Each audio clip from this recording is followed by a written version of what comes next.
apa kabar? Saatnya Anda menyimak berita Palembang bersama saya, Rizka Dior. Sejumlah berita menarik akan kami sajikan untuk Anda. Berikut 3 berita utama hari ini. Polisi selidiki ledakan terjadi di masjid di Sukajaya, Kota Palembang. Kaca jendela masjid berlubang.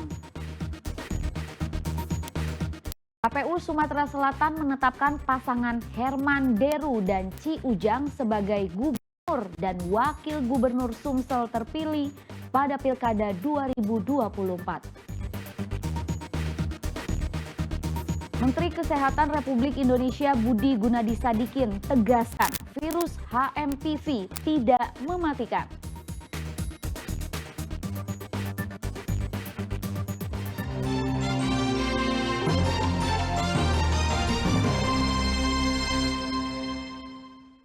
Kaca jendela masjid di Sukajaya, Kota Palembang berlubang diiringi dengan suara ledakan.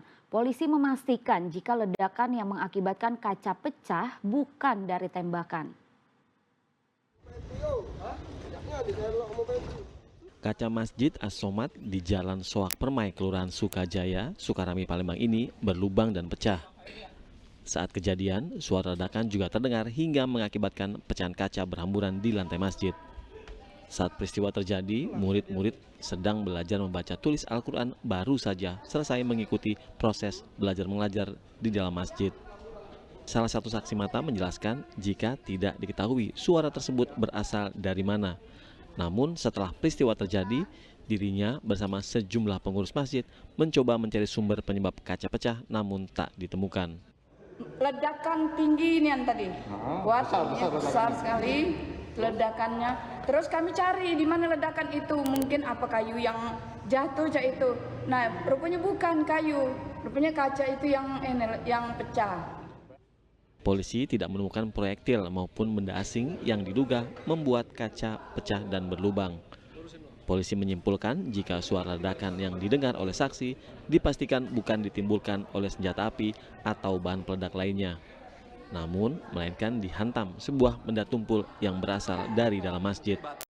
Dari cek TKP, kita melihat fakta-fakta di TKP tersebut. Jadi hari ini juga, sekarang juga kami luruskan bahwa tidak benar kaca itu pecah karena ada tembakan. Jadi kami yakinkan bahwa itu tidak benar, bahwa berdasarkan dari titik tabrak benda yang mengenai kaca tersebut itu berdasar asal usulnya dari dalam. Jadi kaca itu kemungkinan apakah yang bersih-bersih di sini ada 2 orang di dalam, lagi kita dalami apakah mereka tidak sengaja tersenggol atau ada anak kecil satu tadi masih ada di dalam, atau anak kecil itu yang memegang batu yang melemparkan ke kaca tersebut. Nah, ini sudah. Polisi kini masih mendalami kasus pecahnya kaca yang dibarengi dengan suara ledakan ini. Ardian Saputra melaporkan dari Palembang. Seorang remaja perempuan berusia 14 tahun di Kota Palembang diduga telah menjadi korban penyekapan oleh teman prianya. Selama 3 hari korban diduga diperkosa.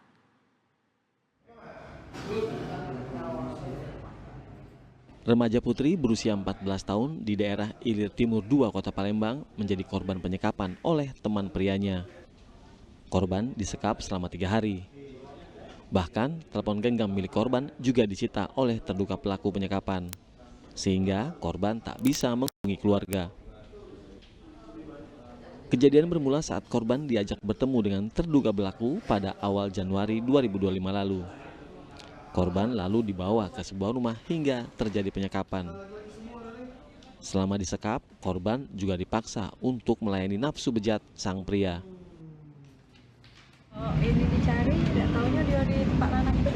Oh, sudah berapa lama tempat lanang itu? Selama 3 hari. Oh, selama 3 hari? Iya, kami nelpon, tidak diangkat, tidak dijawab. Dia ini, dia apa tuh takut. HP dia ini disandra sama lanang. Oh, HP disandra sama lanang itu. Pihak keluarga terpaksa membawa kasus ini ke jalur hukum karena saat ditemui, terduga pelaku tidak ada niat baik untuk menyelesaikan permasalahan ini. Kasus kekerasan terhadap anak di bawah umur ini telah ditangani oleh polisi. Dedi Ruansah melaporkan dari Kota Palembang. Sidang gugatan perdata terhadap Gubernur terpilih Sumatera Selatan Herman Deru sebesar 4,7 miliar rupiah kembali digelar di Pengadilan Negeri Palembang. Dua orang saksi yakni arsitek dan petugas administrasi yang terlibat pengerjaan proyek Villa Gandus dihadirkan. Babak baru sidang telat bayar proyek Villa Gandus milik Gubernur Sumatera Selatan terpilih Herman Deru masuk pemeriksaan saksi. Arsitek dan petugas administrasi dihadirkan di persidangan untuk mengungkap fakta yang terjadi di lapangan terkait pembangunan Villa Gandus. Pihak menggugat optimis keterangan kedua saksi akan membantu memenangkan kasus ini. Itu saksi dari pihak penggugat, dari arsitek, saksi administrasi yang memang dulu bekerja dan menetap di proyek Villa Gandus itu.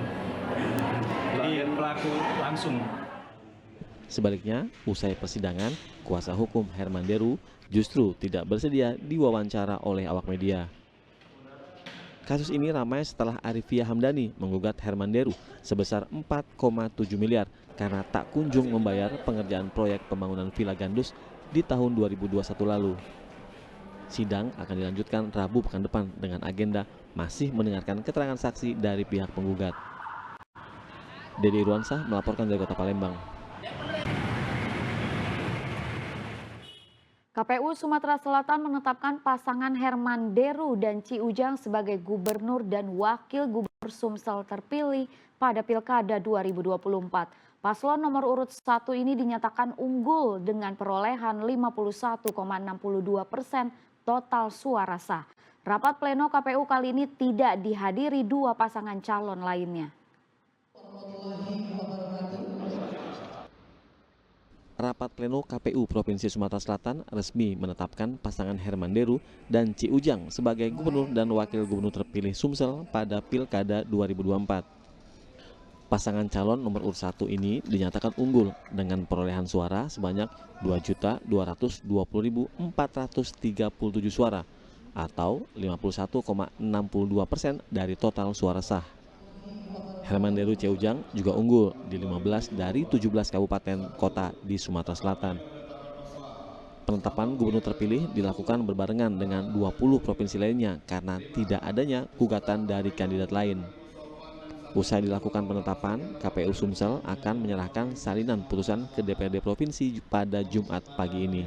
KPU akan menyerahkan secara resmi salinan keputusan KPU penetapan gubernur dan wakil gubernur terpilih kepada DPRD Provinsi Sumatera Selatan. Akan kami laksanakan di kantor DPRD Provinsi Sumatera Selatan pukul 10 pagi.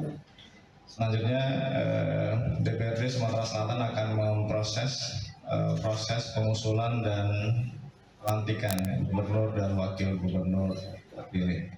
Konsolidasi dengan pemerintahan yang ada saat ini untuk menghadapi masa transisi, sebab nanti ketika dilantik visi misi dan RPJMD Herman Deru Ci Ujang lah yang harus sudah dipertanggungjawabkan. Jadi nanti postur dari kebijakan-kebijakan belanja dan lainnya, pembangunan juga harus disesuaikan dengan visi misi. Rencananya pelantikan Gubernur Sumsel periode 2025-2030 akan dilakukan pada 7 Februari 2025 mendatang. Diharapkan gubernur dan wakil gubernur terpilih dapat segera merealisasikan janji-janji politiknya kepada masyarakat saat kampanye lalu. Dedi Irwansah melaporkan dari Kota Palembang.